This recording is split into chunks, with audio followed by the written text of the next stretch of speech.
আসসালামু আলাইকুম। আমার ফেসবুকের সকল বন্ধুদেরকে জানাচ্ছি আন্তরিক শুভেচ্ছা অভিনন্দন। একটা ভিডিও নিয়ে আসলাম।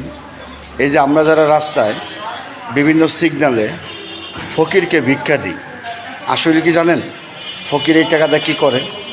আসেন এই ভিডিওটা দেখি, না দেখলে বুঝতে পারবেন না। সবাই ভিডিওটা দেখবেন।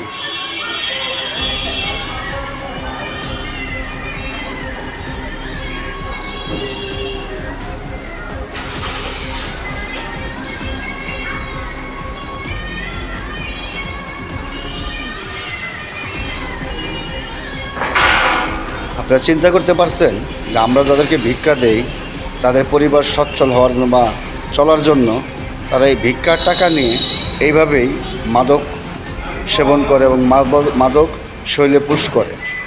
এখন থেকে যারা ভিক্ষা দিবেন সাবধানে দেবেন, দেখে দেবেন। এবার চিন্তা করেন যে আমরা কাকে সাহায্য করতেছি চলার জন্য। তো আপনারা সবাই এইসব সাহায্যের থেকে বিরত থাকবেন। এদেরকে সাহায্য না দিয়ে একটা হসপিটালে যাবেন, দেখবেন কি অসুস্থ আছে, তাকে 500 টাকা দিয়ে আসবেন। সেটাই সব